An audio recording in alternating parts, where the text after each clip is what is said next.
ಜೀವನವೇ ನಿಜವಾದ ಸಂಪತ್ತು. ಇದು ದೊಡ್ಡ ಸಂಪತ್ತು. ದೇವರಿಗೊಂದು ಜೀವನ ಕೊಟ್ಟಾರಲ್ಲ, ಮನುಷ್ಯ ಬದುಕಬೇಕು. ಹೆಂಗೆ ಬದುಕಬೇಕು? ಮನುಷ್ಯ ಬದುಕಬೇಕಾದ್ರೆ ಅನ್ನ ಬೇಕು, ಆಶ್ರಯ ಬೇಕು, ಅರಿವು ಬೇಕು. ನಾವೆಲ್ಲ ಬದುಕಬೇಕಾದ್ರೆ ಅನ್ನ ಬೇಕು, ಆಶ್ರಯ ಬೇಕು, ಅರಿವು ಬೇಕು. ಇಷ್ಟಷ್ಟೇ ಇದ್ರೆ ಬದುಕಲಿಕ್ಕೆ ಆಗೋದಿಲ್ಲ. ಅನ್ನ, ಆಶ್ರಯ, ಅರಿವಿನ ಜೊತೆಗೆ ನಾನು ಹೇಗೆ ಬದುಕಬೇಕನ್ನುವ ಅರಿವು ಬೇಕಲ್ಲ. ಅರಿವು ಇರದೇ ಇದ್ರೆ ಬದುಕಲಿಕ್ಕೆ ಆಗೋದಿಲ್ಲ. ಅಂಥ ಒಂದು ಸುಂದರವಾದ ಜೀವನವನ್ನು ದೇವರು ಕೊಟ್ಟಾಗಲ್ಲ, ಮನುಷ್ಯ ಹೇಗೆ ಬದುಕಬೇಕು, ಇದರ ಬೆಲೆ ಗೊತ್ತಿರ್ಬೇಕು ನಮಗೆ.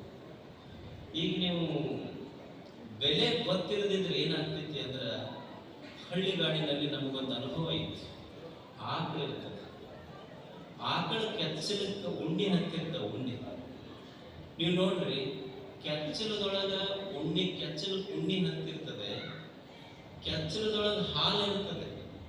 ಆದ್ರೆ ಕೆಚ್ಚಲಕ್ಕೆ ಹತ್ತಿದ ಉಣ್ಣಿ ರಕ್ತ ಹೀರತೆ ಹೊರಿತು ಹಾಲಿನ ಅಮೃತದ ಸವಿ ಉಣ್ಣಿಗೆ ಗೊತ್ತಾಗಲಿಲ್ಲ. ಹಂಗ ಈ ಬದುಕಿನ ಬೆಲೆ ನಮಗೆ ಆಗದೆ ಇದ್ರೆ ಸುಮ್ಮನೆ ಕೆಚ್ಚಲಕ್ಕೆ ಹತ್ತಿದ ಉಣ್ಣೆಗಳಂತೆ ಮನುಷ್ಯ ಹೆಂಗ ಬದುಕಬೇಕು ಅನ್ನೋದನ್ನ ಈ ದೇಶದ ಋಷಿಗಳು ಬಹಳ ಸುಂದರವಾಗಿ ಚಿಂತನೆ ಮಾಡಿದರು.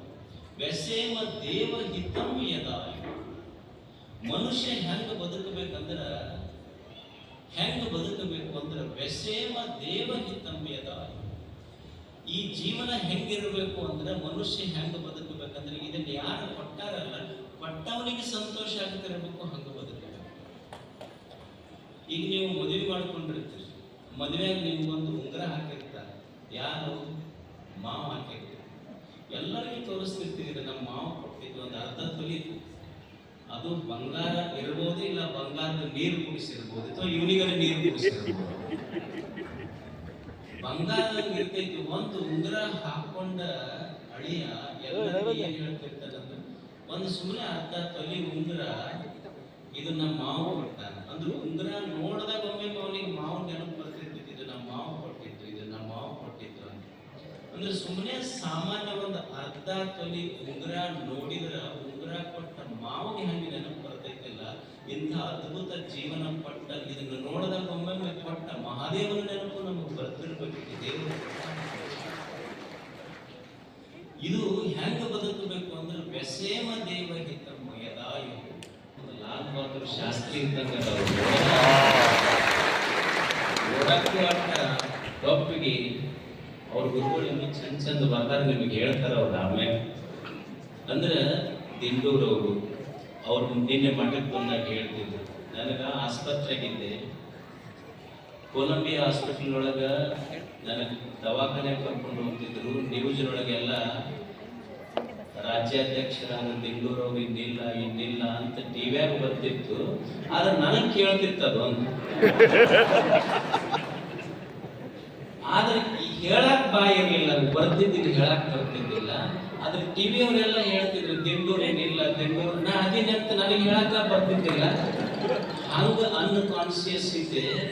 ಆದಾಗ್ಯೂ ಸಹಿತ ನಾ ಬದುಕಿ ನಿಮ್ಮ ಮುಂದೆ ಕುಂತಿದ್ದಕ್ಕೆ ಕಾರಣ ಅಂದ್ರೆ, ನಾನೇನೋ ಸಮಾಜಕ್ಕೆ ಇಷ್ಟು ಕೊಟ್ಟೀನಿ, ಕೊಟ್ಟ ಫಲ ಸಮಾಜದ ಜನ ನಮ್ಮ ದಿಂಡೂರು ಆರೋಗ್ಯವಂತರಾಗಿರ್ಲಿ ಅಂತ ಪ್ರಾರ್ಥನಾ ಮಾಡಿದ್ರ ಫಲನ ನಾನು ನಿಮ್ಮ ಮುಂದೆ. ಅವರು ಸಮಾಜಕ್ಕಾಗಿ ದುಡಿದಿದ್ದಾರೆ. ಒಬ್ಬ ಸಮಾಜಕ್ಕೆ ದುಡಿದ ವ್ಯಕ್ತಿಯನ್ನ ಗೌರವಿಸಬೇಕಾಗ್ತದೆ. ಅವರ ಏಳು ಬೀಳುಗಳು, ನೋವು ನಲಿವುಗಳು, ಗುರುಗಳನ್ನು ಬಹಳ ಚಂದ ಒಂದು ದೃಷ್ಟಾಂತ ಹೇಳ್ತಿರ್ತಾರೆ.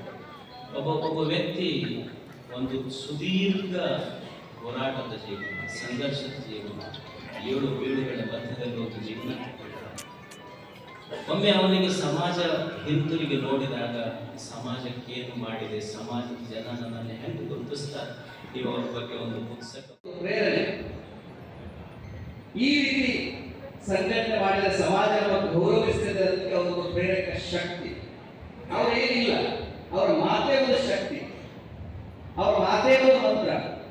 ಅವರು ಇವತ್ತೇನು 1994ರಿಂದ ಏನೇನು ಹೇಳ್ಕೊಂಡು ಸಮಾಜವನ್ನು ಸಂಘಟನೆ ಮಾಡಿದಾರಲ್ಲ, ಒಂದು ಮಠ ಅಂದ್ರೆ ಹೇಗಿರಬೇಕು, ಒಂದು ಪೀಠ ಅಂದ್ರೆ ಹೇಗಿರಬೇಕು ಅಂತ ಏನು ಕಲ್ಪನೆ ಕೊಟ್ಟಿರಲ್ಲ, ಆ ಪೀಠ ಅವರ ಹೆಮ್ಮೆ ಅನ್ನಿಸ್ತದೆ.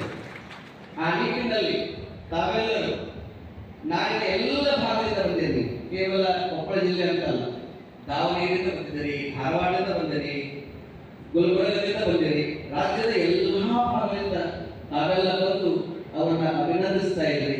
ಅದಕ್ಕೆ ನಾವು ಆರಂಭದಲ್ಲಿ ಹೇಳಿದ್ವಿ, ಕೊಪ್ಪಳ ಸ್ವಾಮಿಗಳು, ತಿಂಗಳೇಶ ಸ್ವಾಮಿಗಳು ನಾವೆಲ್ಲ ಮಾತಾಡಿದ ಮೇಲೆ ಏನಾಗುತ್ತೆ, ಎಷ್ಟೋ ಸಂದರ್ಭದಲ್ಲಿ ಕಾರ್ಯಕ್ರಮ ಆದಾಯ ಮಾಡಿರ್ತಾರೆ, ಯಾವಾಗ ಹಾಡು ಶಾಲೆ ಬಂದ್ಬಿಟ್ಟವಲ್ಲ ಬೇಗ ಹೋಗಿ ತಿಳ್ಕೊಬೇಕು. ಅದಕ್ಕೆ ವೇದಿಕೆ ವಿರುದ್ಧ ಎಲ್ಲ ವ್ಯಕ್ತಿಗಳು ಗಣ್ಯರು ಮಾತನಾಡಿದ ಮೇಲೆ ನೀವೆಲ್ಲರೂ ಬಸವರಾಜ ಅವರಿಗೆ ಎಲ್ಲರೂ ಗೌರವ ಸಲ್ಲಿಸಬೇಕು ಅಂತ ಹೇಳ್ತಾ ಈ ಒಂದು ಕಾರ್ಯಕ್ರಮಕ್ಕೆ ಆಯೋಜನೆ ಮಾಡಿದಂತ ಕೊಪ್ಪಳ ಜಿಲ್ಲಾ ಘಟಕಕ್ಕೆ ನೇರವಾಗಿ ಪರೋಕ್ಷವಾಗಿ ಈ ಸಹಾಯ ಮಾಡಿದ ಎಲ್ಲರಿಗೂ ಅಭಿನಂದನೆ ಸಲ್ಲಿಸ್ತಾ ಮತ್ತೊಮ್ಮೆ ಸರ್ವರಿಗೂ